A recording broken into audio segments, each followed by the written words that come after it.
Well, first of all, where is Ukraine? Some of you might be thinking. Head north of the sea, of the Black Sea and the Sea of Azov, and there's Ukraine. And it's a big country. Compared with Britain, many times bigger. And to be honest, if we were to try and cover the megalithic culture of Britain in half an hour or an hour, we'd be struggling. So to do Ukraine justice, do realise we're only going to be scratching at the surface. I want to start you off, though, at Ukraine's most important site of antiquity. It's called Kamyana Mohyla. It's north of the Sea of north of the Sea of Azov, excuse me.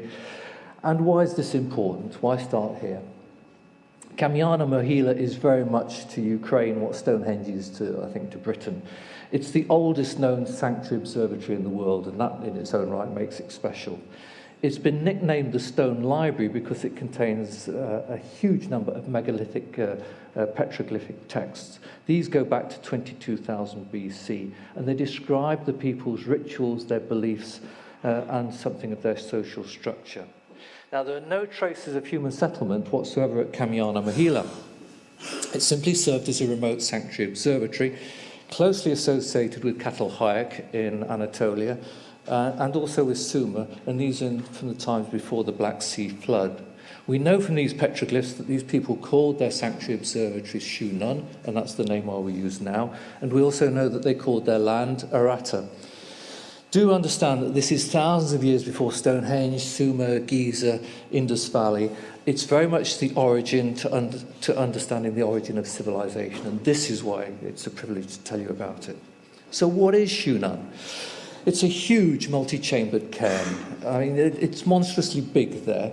You're seeing it from a distance from the car park, but compare it to Stonehenge, it's 4 times the diameter and twice as high. So if I put Stonehenge next to it, as you would see at this distance, this is a sort of mother of all stone piles. It's enormous. So come and have a closer look at it. Let's wander down the path and get close up to it, clamber up onto top, and see what we've got here.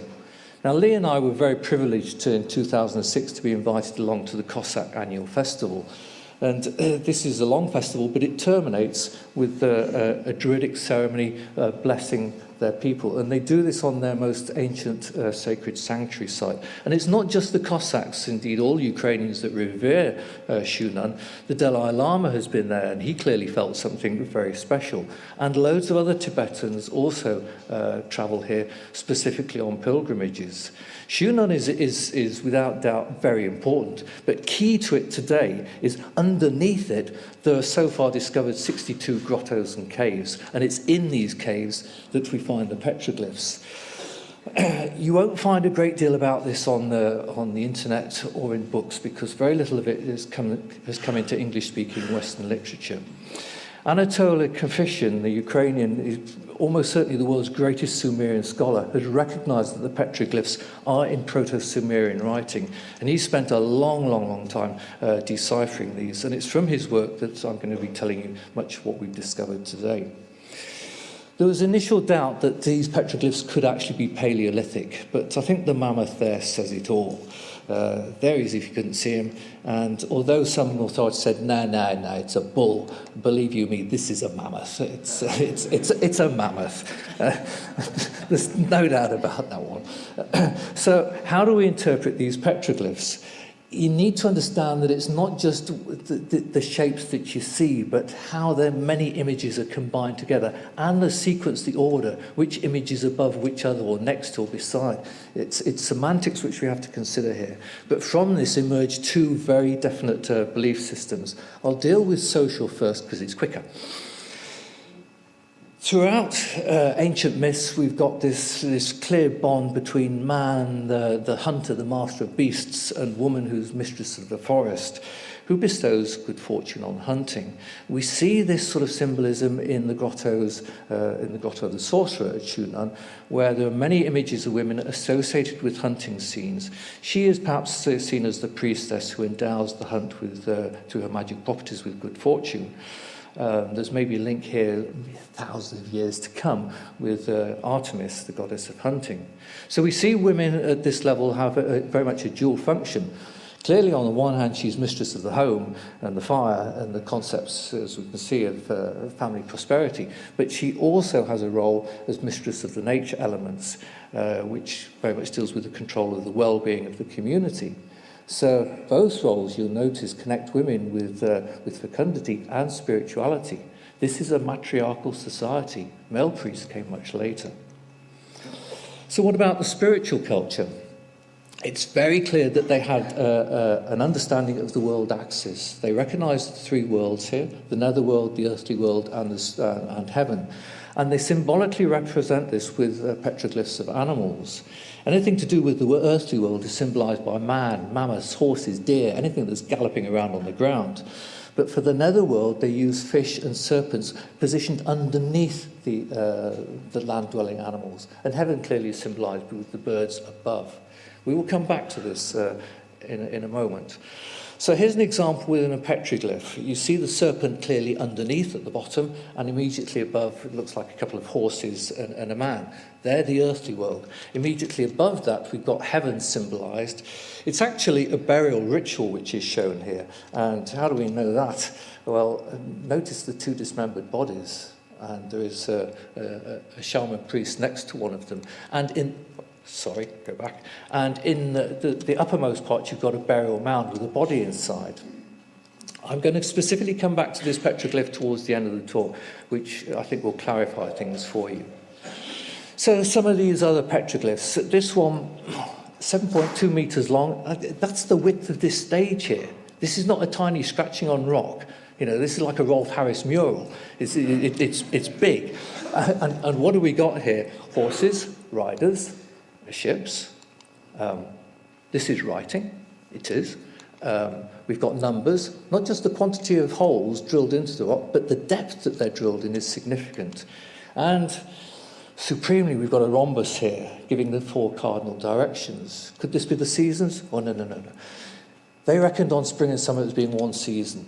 This is referring to cardinal directions. So let's take it a stage further. How do we understand how these petroglyphs are interpreted? Kafishin and other people like him have looked at other early scripts, principally from Sumer, Elam, which is Old Persia, and they're going back several thousand years BC, Catalhoic 6000 BC. But it is very clear that there are correspondences between all of those archaic writings, and it clearly seems to point to some central origin geographically, and Shu-Nun fits that position. I draw your attention here to Kitoi. Now, this is upon the sort of west end of China. And we've got very clear correspondence with Proto-Kitoyan script and what we see at Shu-Nun. There's evidence here that you're looking at the earliest archive of writing in the world. And I stress, this is 22,000 BC. This goes back. Here's writing. Those are words, and it translates as this. And straight away you spot Inanna. She's the mother of the blessed country. And Shu-Nun you see as the law of fate or law of destiny. Now, many of you will think, Inanna, she's from Sumer. Yeah, 3000 BC. We've got her here in Aratta in Ukraine, 22,000, along with other Sumerian deities, Gatam-Dug, Nindar, Utu, Enlil, Anu. They're here in Ukraine long, long before they appear in Sumer. Here's another example of a petroglyph. I'm 2 meters tall. This thing's 2.5 meters wide. It's not a tiny scratching on rock. It's very clear and very deliberate. You've got 7 sentences here in Proto-Sumerian script, and I'll just take those little words, which translate as this, and put that into English. It talks of the Anunnaki have no equal to themselves. Now, I was gobsmacked when I saw this. You just think, Anunnaki, Sumer, 3,500 BC, rethink. Aratta civilization, 22,000 BC, centered in Ukraine. I find this fascinating. The whole of that panel translates, well, not all of it, I've summarized it a bit, but 54 wise men were secretly killed according to the hand law of fate, ordainments from poured water, and the sun god Utu. At the water court of Mish, Lama, high priest of Zagan, withdrew souls and bound seed to the great bird. Now, even if we got the words in the wrong order, you can see here we're talking about rulers and priests, legal structures, divination by pouring water, capital punishment, concepts of souls and the afterlife, and the Sumerian gods, rename them. Well, so much for Shunan. It's big. I'll come back to it in a moment. But let me take you further north up the mighty river Dnipro into central Ukraine to Hortitsia. This is a riverine island, and it's very, very special to the Cossacks. We were fortunate, as I say, to be invited along to the Cossack Festival, and it's a right colourful affair where the groups of contestants from all of the elite Slavic nations gather together for displays and competitions, and it's boisterous fun. I'll show you that just because it's a nice picture. But let me get back to primitive stuff. On Hortitsia Island, there is a stone circle which we went to see called Brigania. It's about 5,000 BC, 12 meters diameter, and they call it a step pyramid. And I look at this thing, not a pyramid that I know as pyramids. But in Ukraine, the step pyramids are what you would, at the moment, think of as burial mounds, barrows, except barrows are very, very different. This mound has been removed, and all you're looking at is the central area with a ring of curbstones around it. There is a sun-sighting stone on the periphery labelled A, and this site is also of interest, not just because of solar alignments, but Tibetan lamas regularly make pilgrimages to Hortitsia Island because they recognise that this is their origin point, and they have the records to show that. We were very fortunate to be introduced at this site to Professor Yuri Shilov, who is, I would say, Ukraine's foremost archaeologist. He studied hundreds of sites from the Carpathians all the way across the Urals. This is a lifetime study. He's the author of many definitive textbooks and research papers. He is giving the Ukrainians back their history, and that makes him somewhat of a political figure as well with the ear of the president. But if you look at stone A here across the centre of the circle and look for, is there a solar alignment here, it's very difficult to say because the circle has been renovated and not too accurate, it would seem. Actually, if you stand from the other direction and look back across 3 granite outlier stones across stone A, there is an alignment with the winter solstice sunset. And under the paving at stone A, there are ritual vessels which have been deposited. So there's maybe an association with New Year and rebirth, but you can't really go much further than that. Some of you will have noticed in the foreground, though, there's a Vesica Pisces, very nice one, and that's got an alignment through the notes, also pointing back to stone A. What do they mean by this? Vesica Pisces, as you'll know, has been used as a potent symbol in many cultures over many periods of time. And what Arattans associated with, goodness only knows, your guess is as good as anybody else's. But it's there with a purpose, there's no doubt about that. So let's move on a little bit. Further south on Hortitsia Island, this is an island in the river, 7 miles long, we see some of these burial mounds, these Kurhans. And I'm going to be telling you quite a lot about these. The Kurhan culture of Aratta began around about 6000 BC, and you've got some mounds here where you can see the curbstones around the outside. I'd particularly like you to focus on that mound because Lee's going to be talking about this when I step down and she can take over. So just memorise that shape. Here's a similar Kurhan in the west of Ukraine, which is being excavated. You can see inside the mound we've got these curbstones, and it's virtually the same as what I've just shown you at Brigania. This Brigania was, without doubt, a step pyramid, one of these Kurhan burial mounds. On top of the mounds, they would position Kurhan stelae. These are anthropomorphic statues. You've got them in large numbers all the way across Ukraine, southern Russia, Mongolia, southern Siberia. And in Ukraine, they're referred to as stone babas or kamyana babas. It comes from the Turkic word balbal, meaning grandfather or ancestor. But in Ukraine, they're largely all female. It's a matriarchal society there. Here you see the stone babas positioned on top of the Kurhans, and I draw your attention once again to the curbstones around some of these Kurhans, because we've seen this sort of thing before. We have. Douth. It's virtually identical. Want to see that again? You got it. And look at the big mound behind at Douth, because that pretty much the same as this one, which is an Etruscan mound that Lee and I went to back in November in Italy. We know that the Etruscans came from the Dniester area of Ukraine, And notice this mound is at Berati. They brought their name with them. This is Aratta in Italy, Etruscan. But let's go back again to Ukraine. Yuri Shilov took us to one of the largest, it's probably the largest mound in Ukraine. It's still in excellent condition. It's not one of their oldest, but it was part of the Cossack annual festival, their pilgrimage. And this one is an interesting one because it begs the question, since it's really in the middle of nowhere, it really is, what makes the site special? Why did they put it here? I mean, why? The answer to that, on this little curtain down here, let me introduce you now to another Ukrainian that we've become very friendly with, and this is Dr. Volodymyr Krasnoholovets. He's a theoretical physicist, a senior theoretical physicist at Kiev, and here you see him measuring inerton radiation. This is a kind of Earth energy. Now, Volodymyr is, I would put to you, he's going to be the Einstein of the 21st century. Physics is in a muddle, and they can't find their way out of it. Volodymyr has a clue, and his physics works. I have to tell you for a moment about the inerton field theory. It's a revolutionary description of mass derived from the structure of space. I don't mean outer space, I just mean space. How he's done this, I do not understand.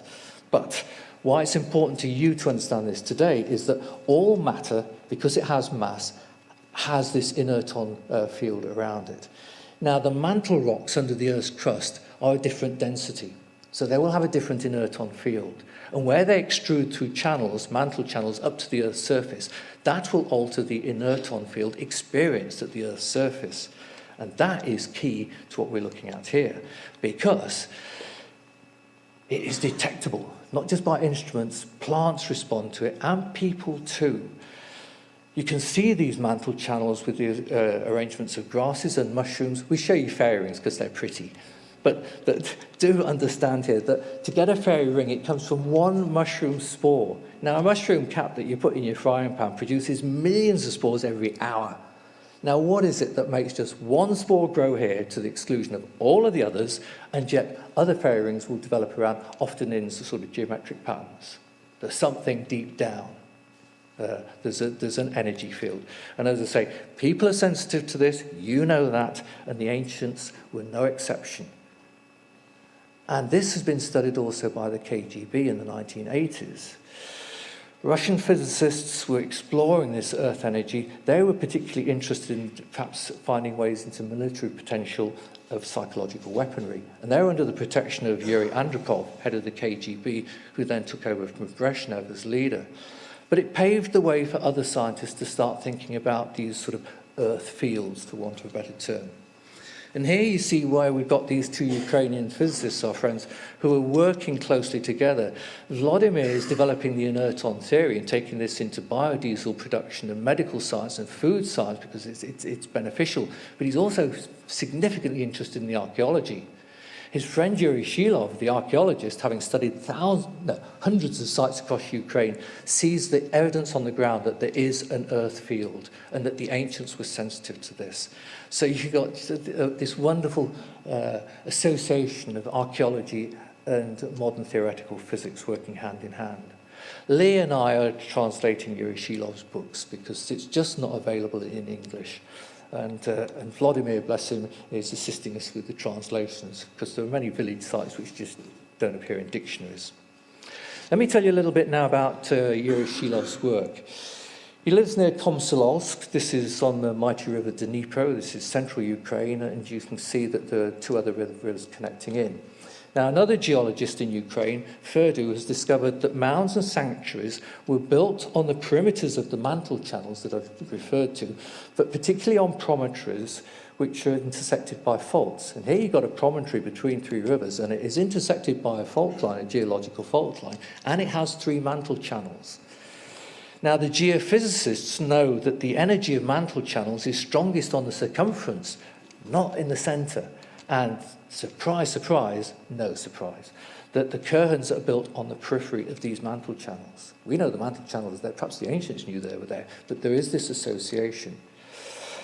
And it's not just here. Other sites across Russia, Ukraine, and I dare say everywhere in the world will show this connection. And I'm reminded just last week looking at David Furlong's film of his talk here last year, that he was showing sites, significant sites on the circumference in Britain of circles 37 miles diameter. The circumference energy is important. This is a geologically important area. Everything that's red there is being mined, and please notice that it's whipped across to Selnia Mound and Stobuvata Mound, which I'm going to show you in a moment, and these two ones are threatened of disappearing. A lot of sites are disappearing in Ukraine. But you get one of these sites, one of these Kerhans, on a mantle channel on this earth energy, and you stick a Kerhan steeler on the top. Well, people that are interested in geomancy will understand that you geopuncture a site appropriately, that really does something that's powerful. And I think that these stelae are not just put there to sort of like X marks the spot, this is somebody's grave. Oh, no. These are functional. These are functional. Well, let me show you Stobuvata Mound. Here's Yuri Shilov with two of his compatriots just about to open up Stobuvata, and Ukrainians go about this, they don't muck around, they just get out the tractors and whoosh, in we go. You know, they know how deep down they need to go, and then you go gently with the spades and the shovels and the dustpan and brush until you get down to the burial. Now, I'd like to draw your attention to the fact that all this silt area, this isn't where they just gently polished it and carved it. This was left by the ancients, and it's particular silt, and the grave was then filled up with river silt quite deliberately. It's just soil top filling over the top. But going from that grave area, there is a long serpentine trench. And this is very, very significant, because it reflects the serpent vitra from the Aryan Rig Vedas. And we're talking about a long time before the Rig Veda itself. Now, I need to spend just a moment telling you something about the Rig Veda. There's a collection of archaic Sanskrit hymns here. But the ones that I want to refer you to is the serpent Vritra guarded a rocky enclosure, a cave or an egg stone, which was called Vala. And this was where certain demons had imprisoned the goddesses of dawn, plural, goddesses. Hero Indra, using his club, or maybe a thunderbolt, defeats Vritra, the serpent, releasing the energy of the dawn. It's sometimes also the new year. He is assisted by the god Vishnu, who famously takes 3 steps to measure out the earth, the air, and heaven. And you're going to see these symbolized now. In Kormalitsia Mound, one of the ones on these mantle channels, which I've just shown you, here we've got clearly the serpent trench, and the burials in red immediately around, and there's an egg altar in the middle, which the serpent is guarding. Interestingly, we've got small stelae carved. There's Indra with his club, and these stelae are in the serpent trench. Around the egg altar guarding it, we've got Vishnu stelae, typically showing him with his footprint, highly characteristic, and the stelae even foot-shaped, and they're positioned around the egg altar guarding it, so to assist in the release of the new dawn, or more appropriately probably, the new year. I now need to tell you a little bit about how these Kerhans were constructed. Here's a typical example at Belozersky, it's 2,500 BC. The corpse, they initially partially burn it. It's not a complete cremation. They then cover it over with a cross-shaped filler of soil, and on top of that, make a little crater and put a bonfire in. This is not the bonfire that burned the body. This is another bonfire. And that's overlaid with another filler in the shape of a bird, often with a yellow clay circle on its back. So the message that you're getting here is the spirit from the body is released upwards through the fire to be carried to heaven by the bird. The layering is significant, and we've seen this sort of layering a moment ago in the world axis. It's the same sort of cultural, spiritual belief. There's an even more interesting mound here at, see if I can pronounce it, Svortsovsky, where what they've done is burned a huge oval of ground so that it's all blackened. Into the center of this, they lay they lay a yellow yolk of clay and dig a little man-sized pit in the center, which is called the fiery embryo. They don't put a body in here. This has a nobody in here. And having done all that, they cover it over with river silt, earth and water. And at that stage, they then, outside the area, dig 2 trenches. There's the club of Indra and the staff of Vishnu. They then build 2 sun pillars out of yellow clay, orientated northeast to the summer solstice sunrise. Having done all this, they cover the mound over with straw, burn it, and onto this they throw a dismembered horse. to take the horse through into the next world. That done, they cover the whole thing over with another layer of river silt, and now it's time for the human burials. These are rather bizarre. We've got 3. They're always done in 3s. The first one is a sacrificial child, dismembered even down to the finger bones, totally dismembered. They replace the brain with river silt. And they then reassemble all the bones in an embryonic position facing southwest, the winter solstice sunset, the start of the new year. In the centre of the mound, on top, that they built it up to now, they put a normal burial with the standard sort of grave goods. And facing northeast, outside the mound area, there is a partially burned corpse facing northeast for the summer solstice sunrise, the time when, if you like, the year is in its maturity. So we've got here the symbolism showing transfer from bringing life into the world from the netherworld at the new year, passing through an earthly life, and then progressing on to heaven. It's highly ritualistic. Now let me show you that petroglyph again. You've clearly got the serpent for the underworld, the netherworld. This now is not a man, this is the child. We've got a horse, 2, with a fire symbol, burning. We've got the priestess and the dismembered body. We've got the staff of Vishnu and the club of Indra. We've got the burial mound with the body inside it. And it's arranged in layers going up. It's not quite the same as Fort Sovsky, but let me remind you, that petroglyph is 22,000 BC from the Library of Shunan. Now, I find that awesome. Incidentally, these, I haven't been able to translate what they are, but I suspect it's the winter solstice sunset and the summer solstice sunrise with a curtain post on top of it. Let me take you back there. And they didn't stop there. They would then plough a trench in the shape of a footprint all the way around. Here you've got the club and the staff, the body being cremated, ploughed henge there. We've got the club of Indra, the staff of Vishnu, and the footprint of Vishnu, the 3 symbols measuring out the earth, the sky, and heaven. We've got the primeval egg Vala in the centre of the mound, cleaved by Vishnu's staff, so that the embryo god is carried by the fiery horse to heaven. You've got to associate that with Pegasus, surely. The god grows to maturity by passing through 3 worlds, the netherworld, earthly world, and heaven. And if you hadn't already spotted it, that footprint is 360 foot lengths long. It's the year it's solstitially aligned. These guys knew what they were doing. They really did. I have to stop now before I hand over to Lee, because I've probably run a little bit over time. Ooh, no, maybe not too bad. I just wanted to show you this one, because here's another burial mound at Kongar. It's down towards the Crimea Peninsula. It's 0.5 kilometre long. I mean, it's huge. But you've got a mound as Vitra, the serpent Vitra. You've got Vishnu's staff with a little handle, and you've got the egg positioned and guarded in Vitra. This is where the fiery embryo, the dawn of the new year, is. Again, 3 burials. But these ones were partially cremated, all 3, and it's significant. Vishnu's staff, the tip of it, once again appears to be gently releasing the dawn from Vala, which the serpent Vitra guards. It's Vedic. I'm sorry, it's Vedic. I'm going to finish now, but let me just remind you what you've seen. Sanctuary observatories on geoenergetic sites with solar alignments and a functional choice of constructional materials of those boundaries. We've got concepts of afterlife and spiritual movement between the worlds. We've got the familiar deities in Aratta many, many, many millennia before they appear in Sumer or in the Indus Valley. The stone library itself is impressive enough, 22,000 BC. Kafishin in his book, published in 2001, says it's 42,000 BC. Ukraine is the homeland of Aratta. Aratta is the earliest known civilization. Ukraine is on the map. Lee, I think it's time for you to take over.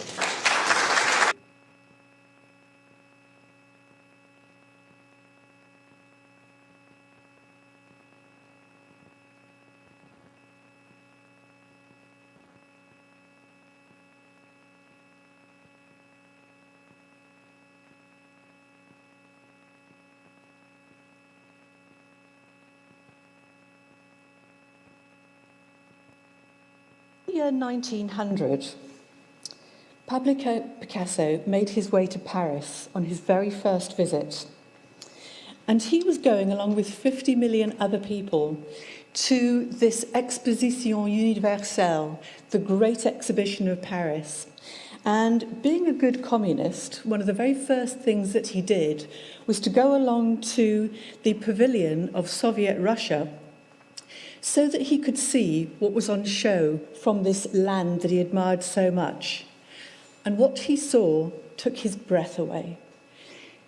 In fact, it changed his life, and it certainly affected his art. What he discovered was that he was looking at ancient Ukraine in the face, and he had no idea this was here. It goes by the name of Tripilia, and Tripilia civilization is known as the Neolithic Eden. And we're talking about a date of 8,000 years ago. And this is the sort of artwork that they were producing. Picasso was stunned. He just couldn't believe the shapes, the forms, the energy, the movement of these wonderful pieces. And he perhaps looked at them and saw abstract art, which then influenced what came later. But what I'm saying to you is that these were abstracted from the phenomena that the Tripilian people were seeing and experiencing. So let's go through the portal. Let's go back 8,000 years ago to see what it was that made these Arattan Tripilians tick, what interested them. Well, when the first settlement of Tripilians was discovered in 1893 in a little village near Kiev, this was about the time when across the world marvellous cities were being unearthed. You have Troy, you have Mycenae, you have Knossos, and then a little bit later we have Sumer discovered in Mesopotamia. So Ukrainian archaeologists were pretty amazed to find that they had their own wonderful history on their doorstep. So far, about 2,000 of these settlements have been found, but we're still into fairly early days of archaeological uncoverings. The date of this culture at the moment, they think, goes back to about 6,200 BCE, and then it's very suddenly extinguished at the start of the 3rd millennium BCE. Now, the same culture didn't recognize national borders. You see the same culture experienced in Romania and Moldova, but in those countries it goes by the name of Cucuteni.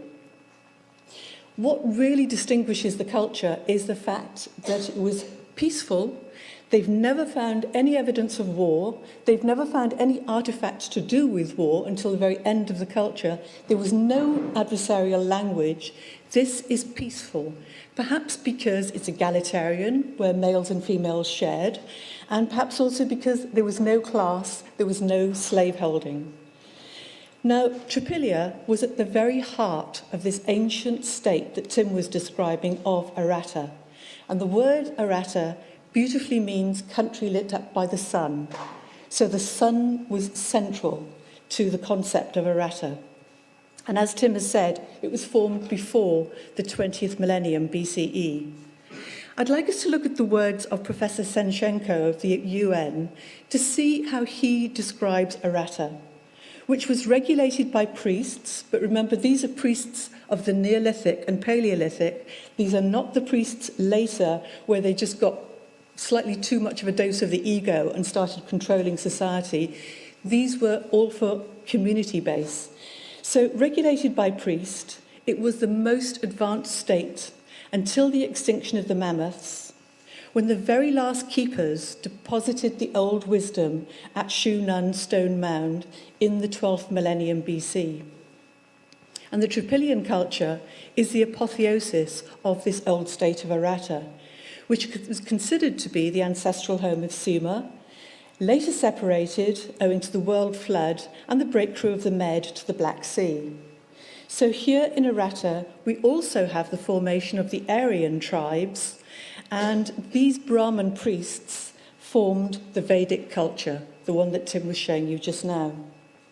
Now, Aratta is generally known by the name the ploughman state, and immediately you think of agriculture, but I'm going to suggest to you that there was another meaning to the plough in this society. Now, the name for the oikoumene of Aratta, all the world known to man, was Arattagar, which means the four corners of the earth. And Aratta benignly and altruistically guided this territory. It didn't rule it, it guided and regulated the territory through its priestly expeditions and through controlled migrations. There was an enormous migration into Sumer, or that area that became Sumer in Mesopotamia, because of the flood of the Sea of Azov, because the whole basin of the Sea of Azov at one time was known as Sumer, and all the names that were taken into Sumer are still around that Meotid lake area.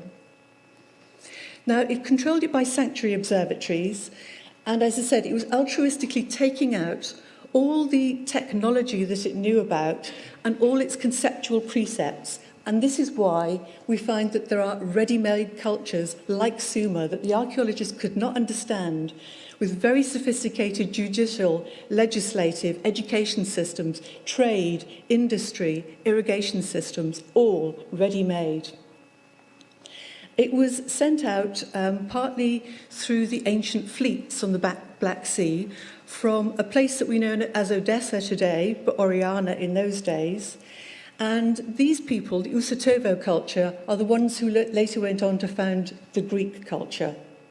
And they brought to the world their images of the great earth that was always represented as a circle and indeed as concentric circles, which is the origin, bottom right, of the Matrushka dolls, where you still see those little nested concentric circles.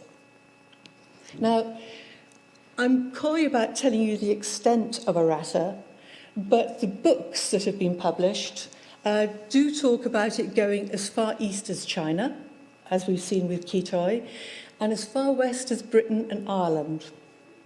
We know that they went into Palestine and the Golan Heights, and that's the reason that I'm putting in Rum Hiri, or Gilgal Rephaim, because this was a concentric nested astronomical observatory. Another example of one of the cities in concentric circles is Petrani in Moldova. And the Indus Valley civilization, as Tim has said, went by the first name of Bharata. Now, what really marked out Aratta was the size of its cities.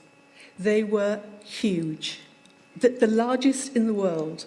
They were geometrically interesting. Now, we've already seen Petrani, and we've also seen the importance of the footprint of Vishnu. And the largest city found to date at Talyanki, it may seem tiny to us at over 1,000 acres and with a population of 15,000, but it was the largest of its day. Often these cities were surrounded by moats or circular canals. And just to give you some sense of scale, there is the huge city of Petrani, where each dot is a structure overlaid on Talyanki. Now, in between the size of the two was another concentric shape, but this time in an oval, the city of Maidenets, from the same sort of date in the 6th millennium. And this was only about 250 hectares. And very handily for archaeologists, the Trypillians had a habit of very periodically burning their cities, which leaves a good magnetic fingerprint in the burnt clay. Nobody's sure why they did this. It's speculated that it's something to do with the phoenix notion of regeneration and a way of linking this particular land and territory directly through to the ancestors. And it's to do with the earth and cosmos being linked in the ether field.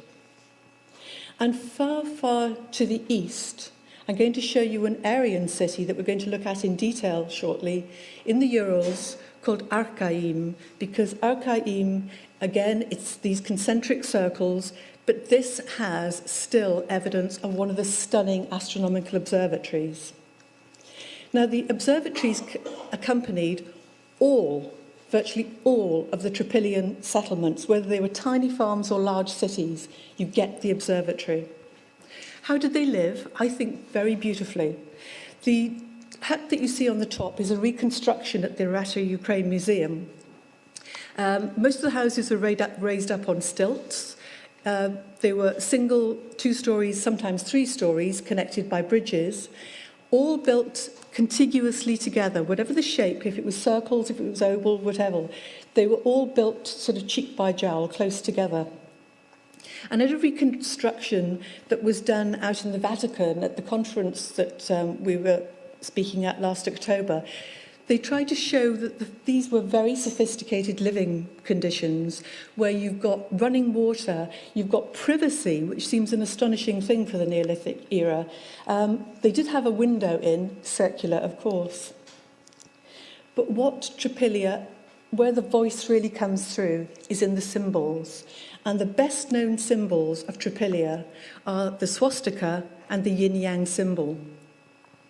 What was at the absolute core of their belief systems was a belief in reincarnation, and hence the sort of preponderance of the serpentine energy that you can see on the centre panel, because they saw the serpent connected with the earth and the revitalisation.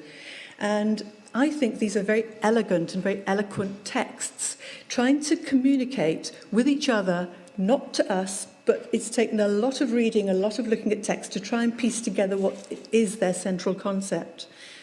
And there's absolutely no doubt about it. They believed in post-mortem mobility. They believed that after death, that there was a survival of consciousness, because they thought that the mind transcended the physical body and the physical brain. And remarkably, they found ways through this gateway into this greater consciousness. Now, they did this, first of all, by receiving the wisdom of those who they couldn't see to start with, through a medium. And by a medium, I mean the priest who was acting as an intercessor. They also did it through mediating substances, entheogens, and perhaps the most famous one of those is soma, or homa, which is thought to perhaps be based on a shrub, possibly on a mushroom, Amanita muscaria. What we do know is that they found cannabis sativa at the sites, and it wasn't just for single usage. This was done on a community-wide, thousands at a time basis. The other strong influence on the Trypillians was astronomy. They were great astronomers, great calendar shapers, and so they recorded what they saw. And astonishingly, perhaps 70% of the symbols that we have in our world today, and I mean all across, whether it's washing powder, washing machines, petrol station logos, cars, come from this one civilization. The goddess figurines, as they're called, are very different to the ones that we see in the Paleolithic. These are very slimline, and they tend to be of two types, either without a head at all, or where they do have heads, they tend to be masks and not faces. The other thing that you'll notice about the body is they have marks on them, and those are thought to be tattoos. And we know that people tattooed their skins as well from the rather gruesome arm from the Scythian burial that you can see. Now, very decorative, but what we're suggesting is that the tattoos had a specific function. The geometry of what was laid out on the body mattered, whether it was a rhombus, whether it was a triangle, whatever. Because the very action, the very intent of putting something on to the body was a way of stimulating, forcing, I mean a physical force, forcing a mirroring energy response, a bit like, I think it's called Bowen technique, where one just presses the body and it brings the meridian and nadi channels from the bioenergetic field forward to perform a function. And what it seemed to be doing for them is very much opening a flow through to superconsciousness, to the cosmos. So this is suggesting a very developed sense of order in the world and also of boundaries.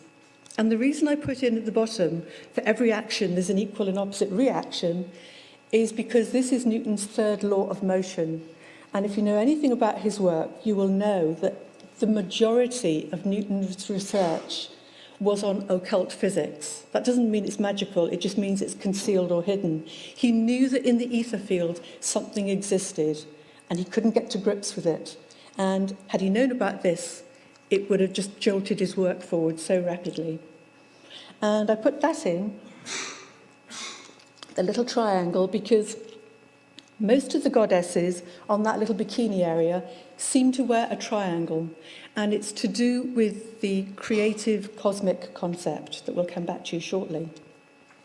So they knew about boundaries to the spirit world. They thought, these ancestors thought that there were ways to cross through them. They found ways to cross through them at particular places, particularly where the sky and the earth touched, as they said it. But in order to look at that, we need to go back to look at some of the serpents. And the most magnificent serpent wall crosses the whole of Ukraine into Romania, all the way through to the Danube, 1,000 kilometres long. Parts of it, they think, date back to this Vedic Arattan period. And this seems to have been a time when people were very aware of perhaps these ley lines, or what they called woovers. And indeed, the name of their early Druid priests were called woovers, these energized paths. And what we think is happening is that these serpent walls were very much part of an energy harnessing system. But it wasn't just that.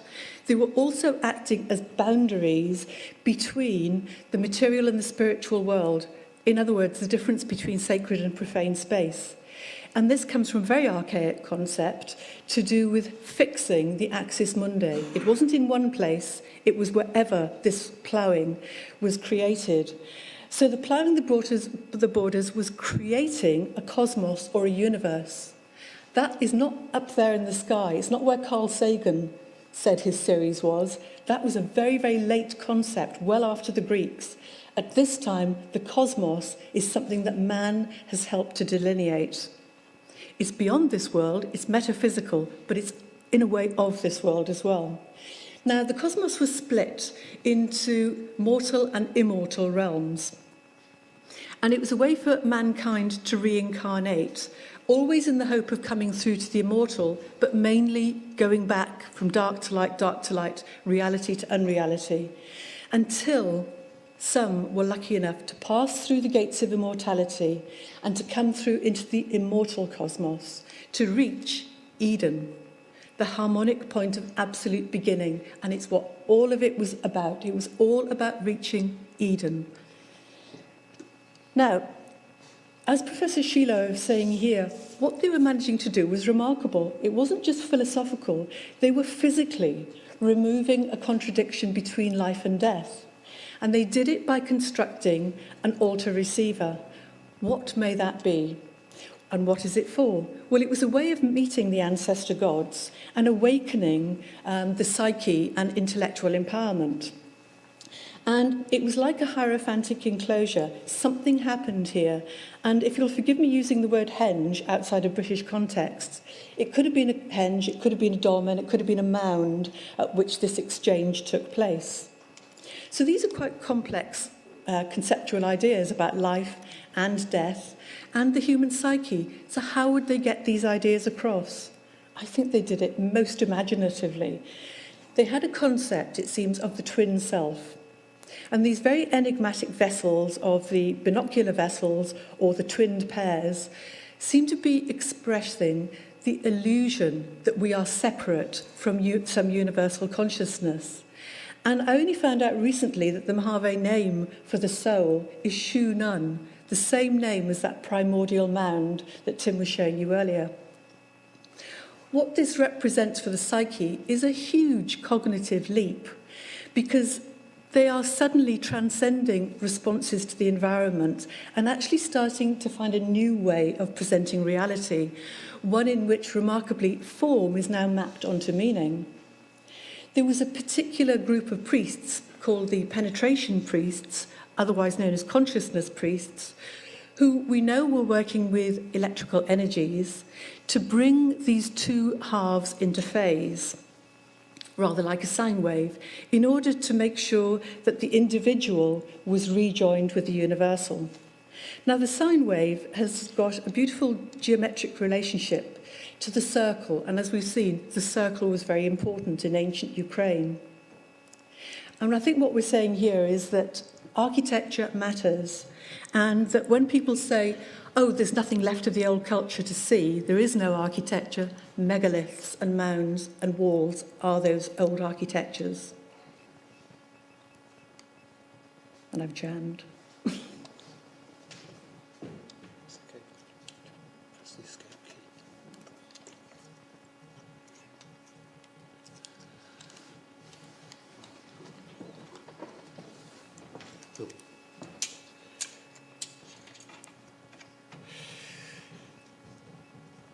Just hum to yourselves for a moment.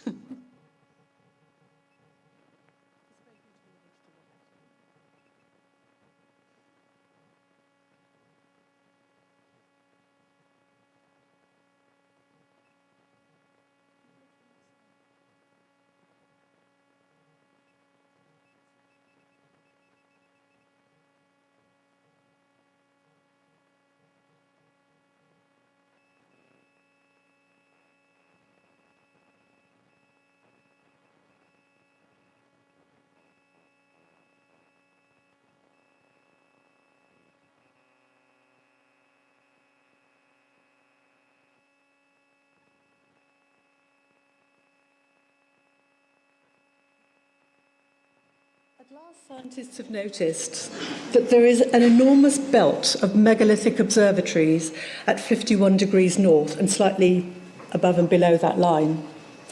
And it's interesting that most of us, I think, tend to make the assumptions that what was happening in the Neolithic era in the sky is pretty similar to what we see now. I would beg to differ. I think that they were seeing something very, very different. We know that there have been very strong solar outbursts in the past. We still have the end of the Taurid meteor storms in a very degraded form now. Could have been supernova. It could be that they were building, whatever they were building, is a response like an early warning system, possibly. So let's look at the accounts from history to see what we're looking at. And there is a fantastic, very well-attested account about a strange star in the sky called Nibiru, that went by the name of Vesperugo by Plautus and Hesperus by Homer. And what was remarkable about it is that it changed its size, its colour, its form and its course. And that it was happening during the reign of Ogyges, the Attic and Egyptian king. What we do know is that what happened after this went through the skies was a tremendous flood. So somebody was responsible for it, and some fingers are pointed at Venus. But now it seems they may be looking at Proto-Enki as a culprit for this phenomena. And when I say phenomena, I mean there were things to see in the sky, what we call plasma phenomena, that took real shapes. We're all familiar with the auroral curtain, and this is the same sort of thing that's causing it, plasma in the atmosphere. And what people would have seen is a remarkable stream of charged particles of radiation coming through the Earth's magnetic fields, following the currents, and producing these sheets and curtains of shapes, disturbing the geomagnetic field. Well, I think that plasma discharge offers a lot of sense in terms of trying to interpret what was happening in ancient Ukraine. Now, we'll take one example, and it's this charmingly named squatting man petroglyph system. This is something that we see all over the world, and we've got a couple of examples from Ukraine, perhaps not the best ones, but it's to show the squatting man petroglyphs that they mimic the form of what are called Birkeland currents, which is plasma, and these tendencies that they have to what's called Z-pinch, which you can see up in the Bug Nebula. And they Z-pinch into distinctive shapes in the sky as a result of instabilities in the ionized particles. And if you were to do this in the laboratory, what you would end up with is that purple shape, the top left, which has been whitened for clarity. And you can see instantly the similarity between the two. Now, if this was just one instance, it would be perhaps coincidence. But when you have thousands of matches, not just for the squatting man, for all sorts of other phenomena, you are looking at something that is more than coincidental. On the tropylian ceramics that I've shown you, there are examples here of what happens to the plasma when it's in a pillar form and becomes pinched and segmented or collimated, and you see a lovely phenomenon that they call now stacked ancestors or stretched ancestors. Now, Dr. Tony Peratt, who works at Los Alamos National Laboratory, is in absolutely no doubt that these petroglyphs are reproductions of plasma phenomena in space. And he's working closely with the man who did these beautiful images, Dave Talbot, to have these two fields working together to show us what may have been happening in the sky. And they think that there was at one time a very close axial alignment between Saturn as the brown blob, Venus as a violently discharging star as the white material, and little Mars at the front of it. And in conjunction, depending on where the phase was and where you were standing on the Earth, you would have seen these shapes appear that they say have been translated into symbols like the white crown of Egypt, like the Slavic or Egyptian top or sidelock, and all the other familiar things. So, John Michel said a very prescient thing, as he tended to do, because he remarked about the remains of a universal system of natural magic that involved the use of polar magnetism. Well, because this plasma phenomena was happening at the North Pole, I would suggest that perhaps what John would have liked to have seen is that this is the answer. It was plasma. Now, I said I'd come back to Archaim because it was a remarkable astronomical observatory. And in this line of megaliths as architectural pieces, it doesn't look like there's a lot there, but a lot has been drawn out of this. And I'm going to do a direct comparison with something familiar, Stonehenge, to look at the amount of data that has been extracted. And at Archaim, compared to Stonehenge, we have just slightly more observational data from solar and lunar evidence. But it's when it comes to the precision that we're looking at only 10 arc minutes a degree at Stonehenge and 1 arc minute a degree at Archaim. Very detailed, but it gets better. This ancient observatory is also showing us that these people understood that the pole has gone through various fixed positions over time. They've also suggested the golden ratio, John Martineau's real territory. They have articulated the zodiac here. They were recognizing fluctuations in power. They had alignments to the sun, to the moon, to the lunar orbits in relation to the ecliptic. And they also were showing evidence of axial precession. But what really stunned me is that Archaim shows evidence of bringing together two geometries which converge at a point where the angle of the summer solstice sunrise at this little marker stone is 52.65. And that, remarkably, corresponds to the geographical latitude of Archaim. It would have been exact, but they had taken the height of the horizon from a local mountain. So, stunning precision. Now, I have here a pentagonal geometry done by my friend David. And it's because the pentagonal geometries are revealing something remarkable. The inner harmonic is the visible material hard part. This is where we exist. This is where we become shape and form. And it's because we are out of phase between these circles that we become visible in this field. It's where we exist as a mathematical energy in a homogeneous system. Archaim today is still a remarkable place. It's the place where you can actually feel something different in the earth. All sorts of things are going on about variations in temperature, etc. And it's all because of the data that Tim was talking about, that these mantle channels. And it's evident that priests were choosing these areas very deliberately to do something.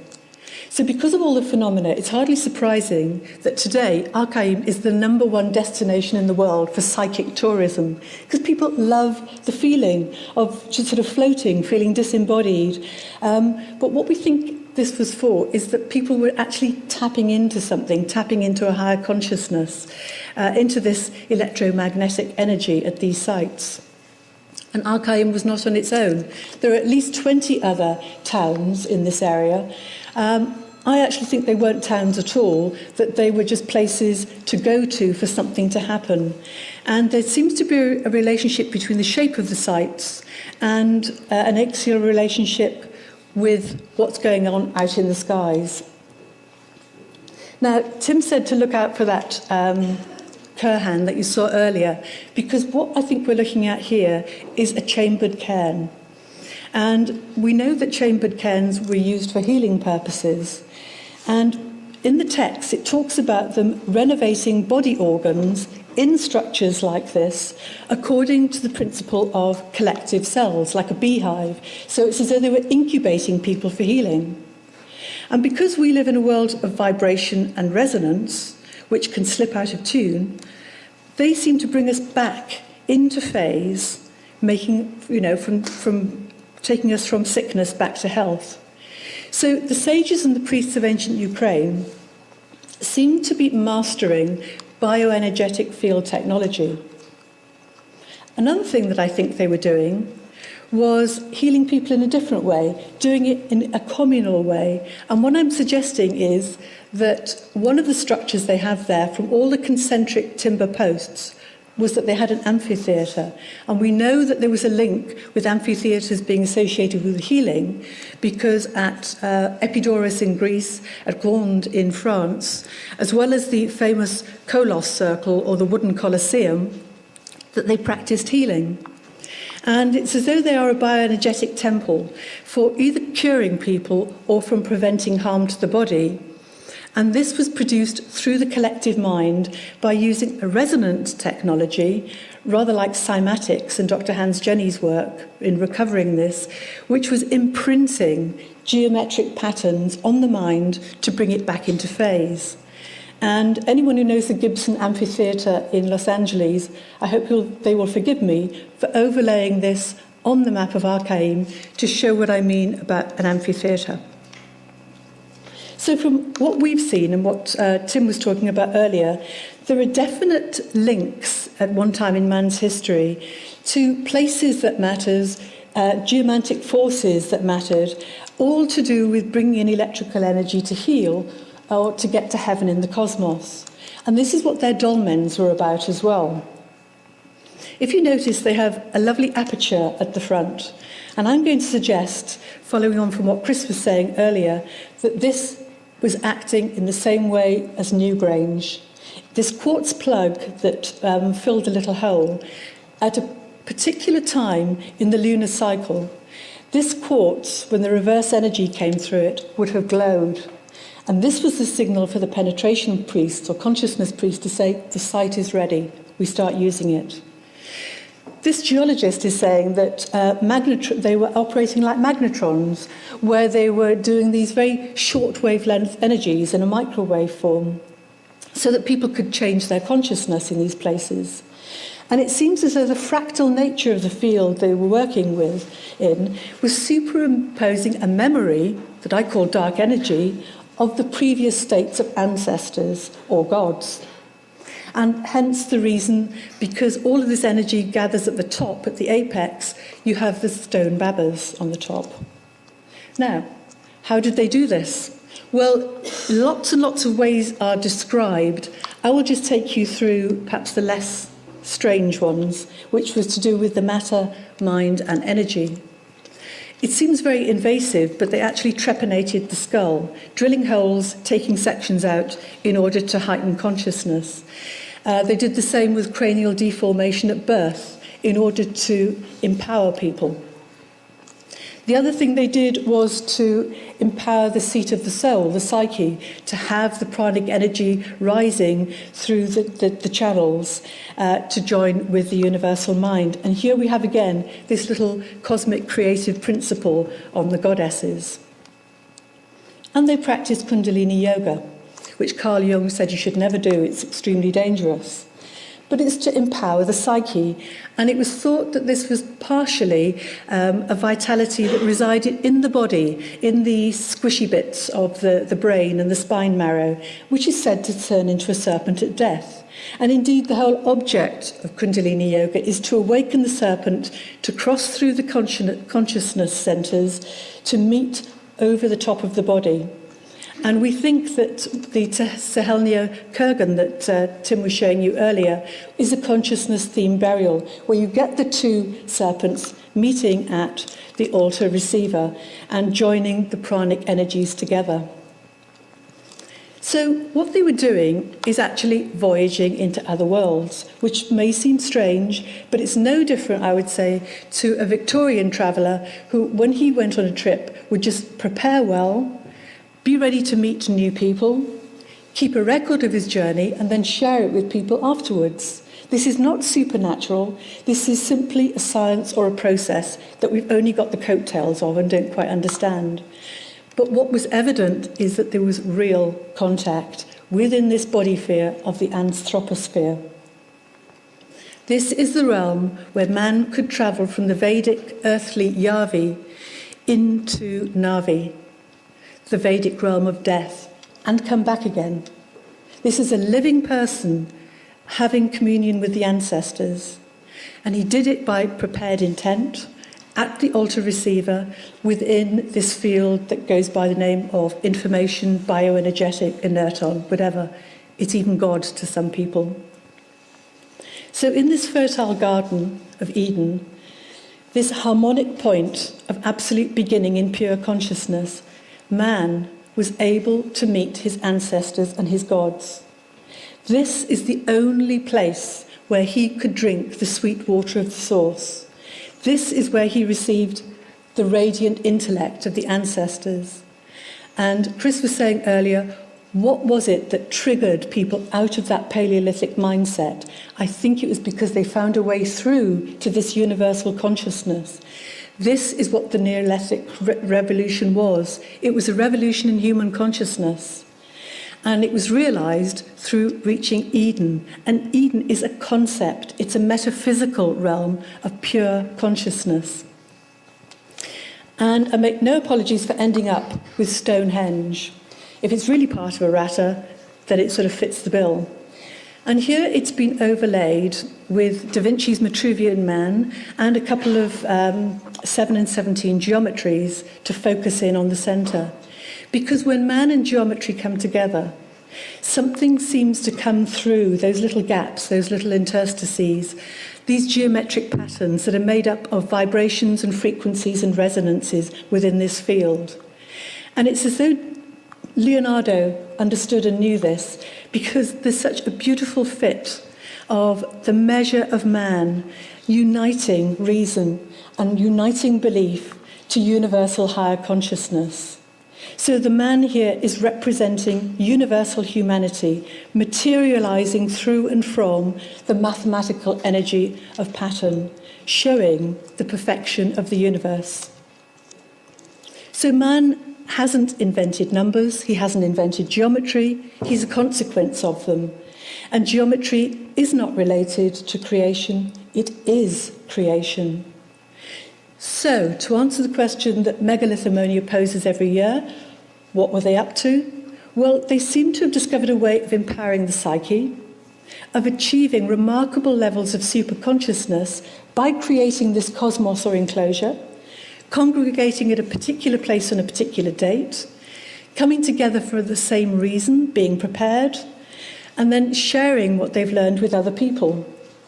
And I think if we leave out the surgery, that pretty much amounts to a very good conference ethos.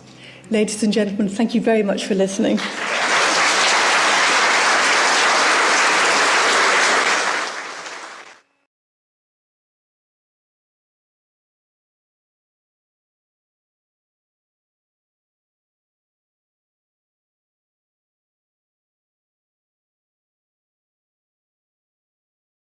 This clear bond between man, the hunter, the master of beasts, and woman who's mistress of the forest, who bestows good fortune on hunting. We see this sort of symbolism in the grottos, in the grotto of the sorcerer at Shunan, where there are many images of women associated with hunting scenes. She is perhaps seen as the priestess who endows the hunt with, through her magic properties with good fortune. There's maybe a link here, thousands of years to come, with Artemis, the goddess of hunting. So we see women at this level have very much a dual function. Clearly, on the one hand, she's mistress of the home and the fire and the concepts, as we can see, of family prosperity. But she also has a role as mistress of the nature elements, which very much deals with the control of the well-being of the community. So both roles, you'll notice, connect women with fecundity and spirituality. This is a matriarchal society. Male priests came much later. So what about the spiritual culture? It's very clear that they had an understanding of the world axis. They recognized the three worlds here, the netherworld, the earthly world, and heaven. And they symbolically represent this with petroglyphs of animals. Anything to do with the earthly world is symbolized by man, mammoths, horses, deer, anything that's galloping around on the ground. But for the netherworld, they use fish and serpents positioned underneath the land-dwelling animals. And heaven clearly is symbolized with the birds above. We will come back to this in a moment. So here's an example within a petroglyph. You see the serpent clearly underneath at the bottom, and immediately above it looks like a couple of horses and a man. They're the earthly world. Immediately above that, we've got heaven symbolized. It's actually a burial ritual which is shown here. And how do we know that? Well, notice the two dismembered bodies. And there is a shaman priest next to one of them. And in the uppermost part, you've got a burial mound with a body inside. I'm going to specifically come back to this petroglyph towards the end of the talk, which I think, this is a sort of mother of all stone piles. It's enormous. So come and have a closer look at it. Let's wander down the path and get close up to it, clamber up onto top and see what we've got here. Now, Lee and I were very privileged in 2006 to be invited along to the Cossack annual festival. And this is a long festival, but it terminates with a druidic ceremony blessing their people. And they do this on their most ancient sacred sanctuary site. And it's not just the Cossacks, indeed, all Ukrainians that revere Shunan. The Dalai Lama has been there, and he clearly felt something very special. And loads of other Tibetans also travel here, specifically on pilgrimages. Shunan is without doubt very important, but key to it today is underneath it, there are so far discovered 62 grottos and caves, and it's in these caves that we find the petroglyphs. You won't find a great deal about this on the internet or in books, because very little of it has come into English-speaking Western literature. Anatoly Kafishin, the Ukrainian, is almost certainly the world's greatest Sumerian scholar, has recognized that the petroglyphs are in Proto-Sumerian writing. And he's spent a long time deciphering these. And it's from his work that I'm going to be telling you much of what we've discovered today. There was initial doubt that these petroglyphs could actually be Paleolithic, but I think the mammoth there says it all. There he is if you couldn't see him. And although some authorities said, no, it's a bull, believe you me, this is a mammoth. It's a mammoth. There's no doubt about that one. So how do we interpret these petroglyphs? You need to understand that it's not just the shapes that you see, but how the many images are combined together, and the sequence, the order, which image is above which other, or next to or beside. It's semantics which we have to consider here. But from this emerge two very definite belief systems. I'll deal with social first because it's quicker. Throughout ancient myths, we'll clarify things for you. So some of these other petroglyphs, this one, 7.2 meters long, that's the width of this stage here. This is not a tiny scratching on rock. This is like a Rolf Harris mural. It's big. And what do we got here? Horses, riders, ships. This is writing. It is. We've got numbers, not just the quantity of holes drilled into the rock, but the depth that they're drilled in is significant. And supremely, we've got a rhombus here, giving the 4 cardinal directions. Could this be the seasons? Oh, no. They reckoned on spring and summer as being one season. This is referring to cardinal directions. So let's take it a stage further. How do we understand how these petroglyphs are interpreted? Kafishin and other people like him have looked at other early scripts, principally from Sumer, Elam, which is old Persia, and they're going back several thousand years BC, Catalhoyuk 6000 BC. But it is very clear that there are correspondences between all of those archaic writings, and it clearly seems to point to some central origin geographically, and Shunan fits that position. I draw your attention here to Kitoi. Now, this is upon the sort of west end of China. And we've got very clear correspondence with Proto-Ketoian script and what we see at Shunan. There's evidence here that you're looking at the earliest archive of writing in the world. And I stress, this is 22,000 BC. This goes back. Here's writing. Those are words, and it translates as this. And straight away you spot Inanna. She's the mother of the blessed country. And Shunan you see as the law of fate or law of destiny. Now, many of you will think, Inanna, she's from Sumer. Yeah, 3000 BC. We've got her here in Aratta in Ukraine, 22,000, along with other Sumerian deities, Gatamdug, Nindar, Utu, Enlil, Anu. They're here in Ukraine long, long before they appear in Sumer. Here's another example of a petroglyph. I'm 2 meters tall. This thing's 2.5 meters wide. It's not a tiny scratching on rock. It's very clear and very deliberate. You've got 7 sentences here in Proto-Sumerian script.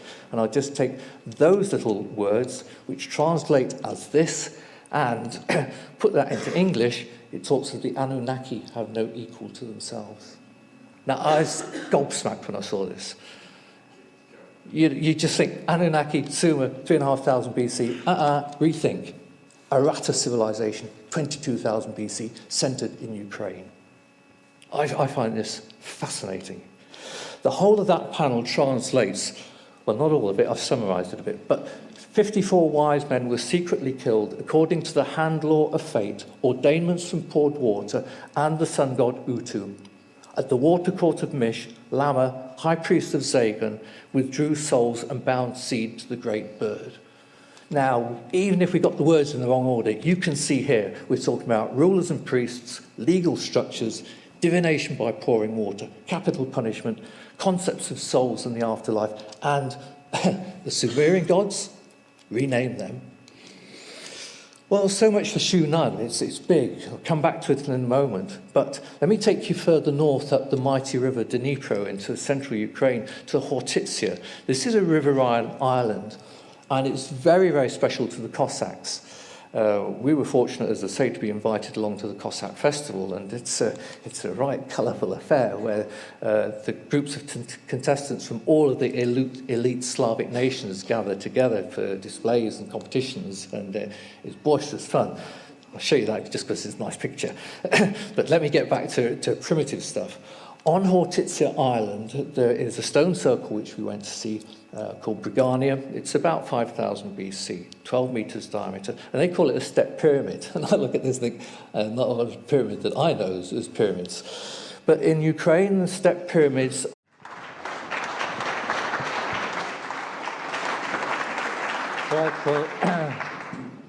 first of all, where is Ukraine? Some of you might be thinking. Head north of the Sea of the Black Sea and the Sea of Azov, and there's Ukraine. And it's a big country, compared with Britain, many times bigger. And to be honest, if we were to try and cover the megalithic culture of Britain in half an hour or an hour, we'd be struggling. So to do Ukraine justice, do realise we're only going to be scratching at the surface. I want to start you off, though, at Ukraine's most important site of antiquity. It's called Kamyana Mohila. It's north of the Sea of Azov, And why is this important? Why start here? Kamyana Mohila is very much to Ukraine what Stonehenge is to, I think, to Britain. It's the oldest known sanctuary observatory in the world, and that in its own right makes it special. It's been nicknamed the Stone Library because it contains a huge number of megalithic petroglyphic texts. These go back to 22,000 BC, and they describe the people's rituals, their beliefs, and something of their social structure. Now, there are no traces of human settlement whatsoever at Kamyana Mohila. It simply served as a remote sanctuary observatory, closely associated with Catalhoic in Anatolia, and also with Sumer, and these are from the times before the Black Sea flood. We know from these petroglyphs that these people called their sanctuary observatories Shunan, and that's the name we use now, and we also know that they called their land Aratta. Do understand that this is thousands of years before Stonehenge, Sumer, Giza, Indus Valley. It's very much the origin to understanding the origin of civilization, and this is why it's a privilege to tell you about it. So what is Shunan? It's a huge multi-chambered cairn. I mean, it's monstrously big there. You're seeing it from a distance from the car park, but compare it to Stonehenge, it's 4 times the diameter and twice as high. So if I put Stonehenge next to it, as you would see at this distance,